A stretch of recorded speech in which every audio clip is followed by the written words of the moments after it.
Hey there, everybody. I hope you are doing well. I'm Afefe with Touch by Tarot and Beyond.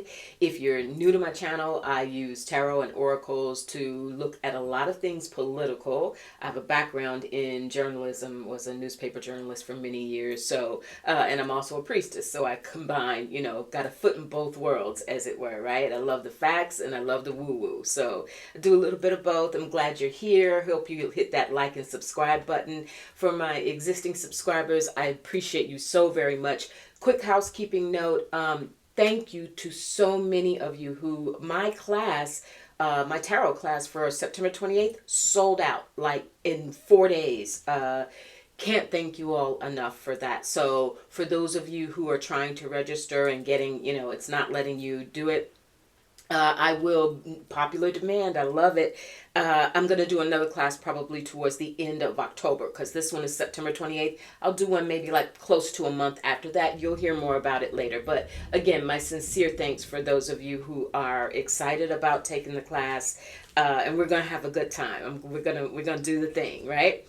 All right. So other than that, let's keep going. I hope you had a good Labor Day weekend.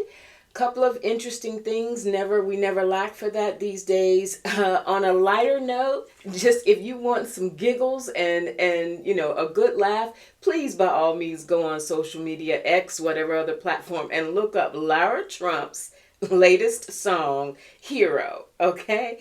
Woo! So here she is, she's supposed to be either chair or co-chair of the RNC, right? She's supposed to be busy, elbow, sleeves rolled up, trying to rein Donald Trump in, right? We know that's not going to happen. But so Laura's just like, I think she's already time jumping the election and trying to think, can she actually get her so-called singing career off the ground with auto-tune to the max and whatever. But there are hilarious responses to just how bad this woman's voice is, you all. It's like people were putting Trump's the bandage from his supposed, we got questions about that at this point, whether what that was really all about, because that ear sure did heal miraculously, didn't it? But anyway, so we got people put the patch back on, people talking about their dogs howling. It's hilarious, you all. Definitely worth a good laugh. Secondly, the little less provocative perhaps, but no less interesting. I happened to catch the interview with Nicole Wallace and Fred Trump the third, I guess it is, Donald Trump's nephew, who did this book, All in the Family, Why the Trumps Are the Way They Are.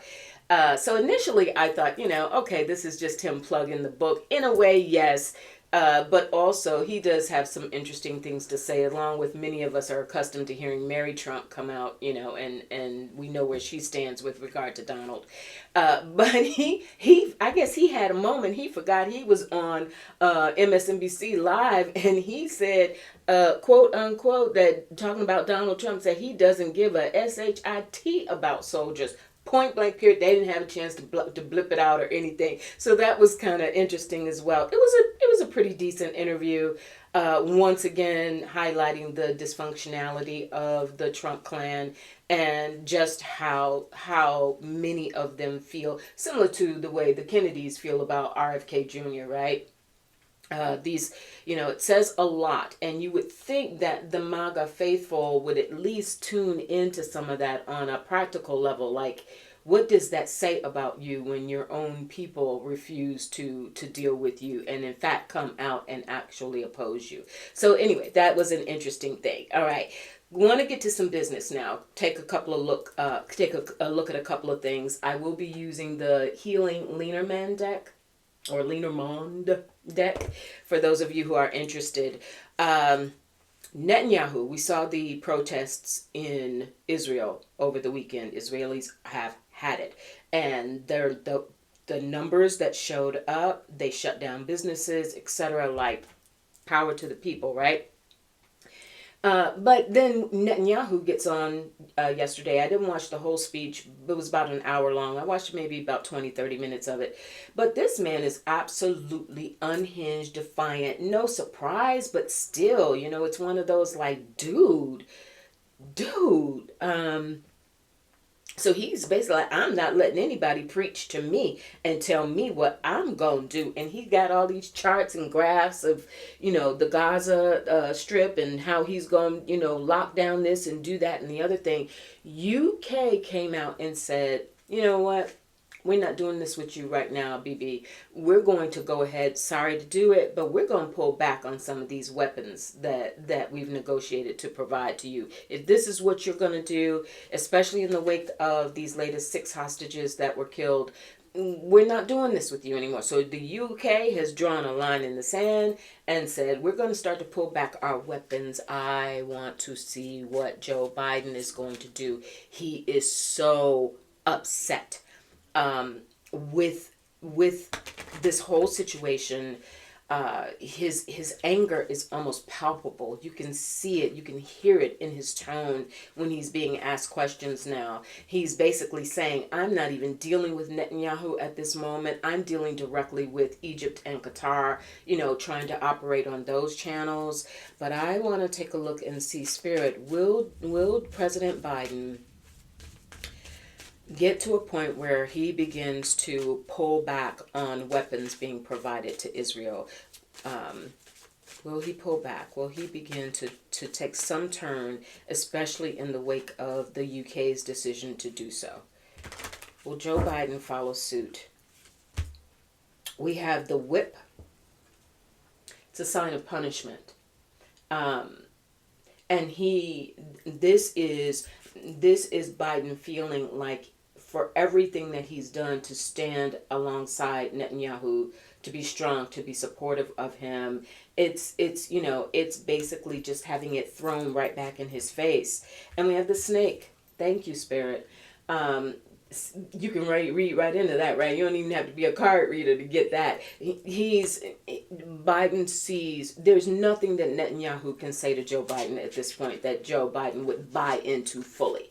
Now, does that mean, though, Spirit, that will he actually pull back or renegotiate or begin to tighten up a little bit on the U.S.'s support for that effort, for the war in Gaza against Hamas?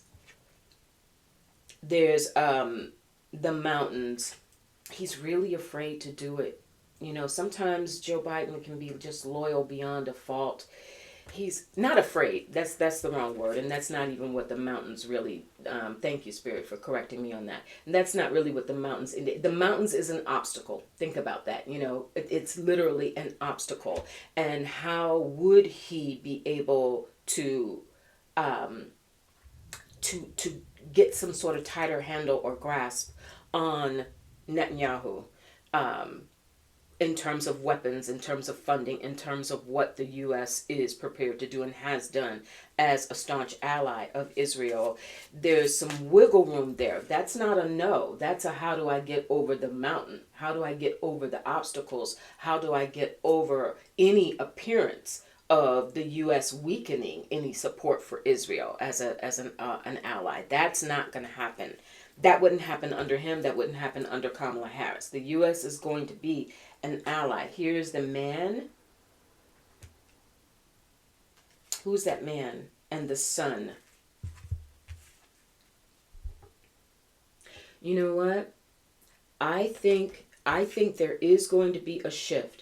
I don't know that Biden will shift it in terms of withdrawing weapons per se, but it could be the frequency of the weapons. It could be the types of weapons that are provided. It could be the financials that are provided. That son says it's about preserving life. It is about preserving life.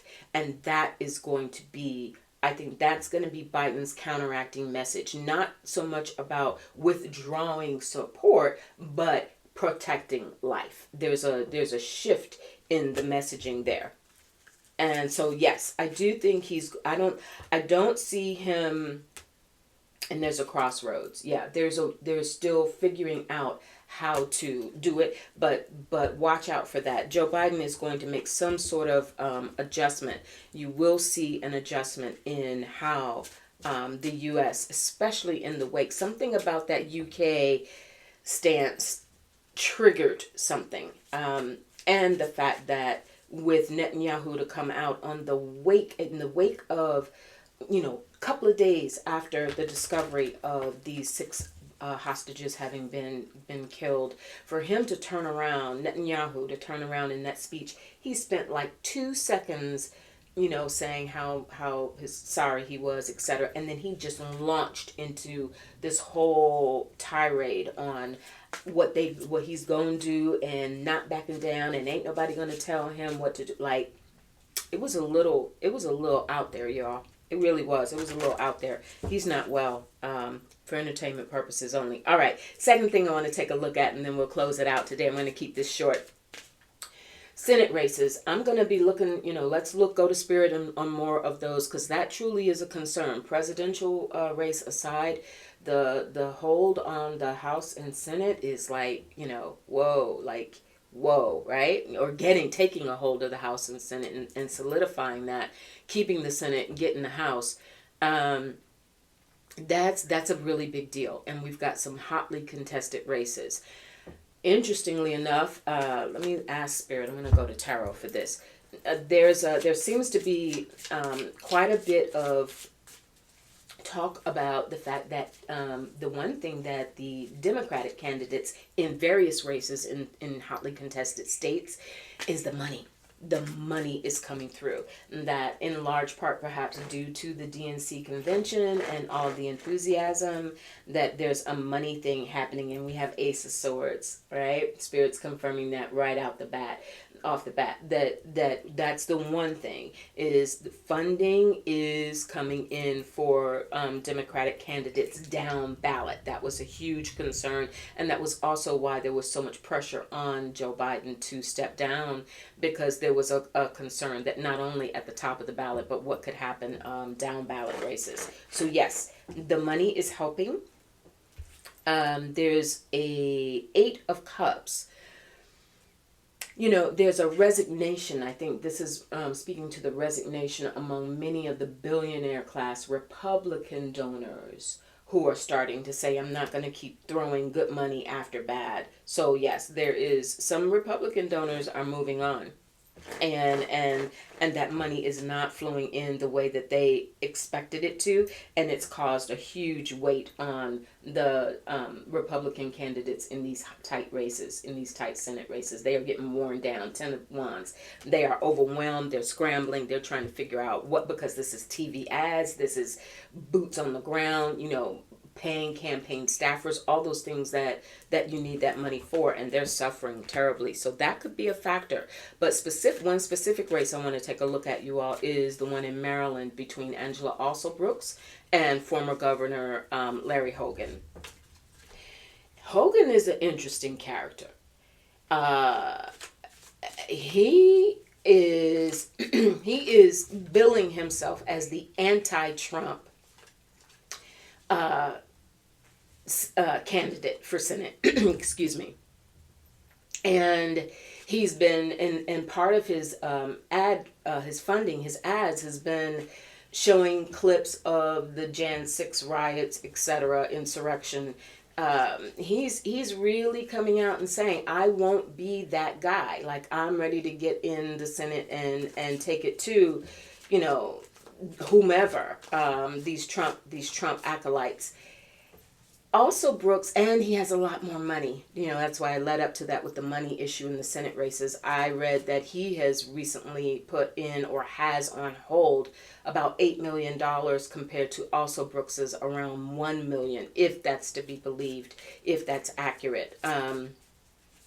So a lot of money. I want to take a look. Spirit, the race between Angela Alsobrooks and Larry Hogan.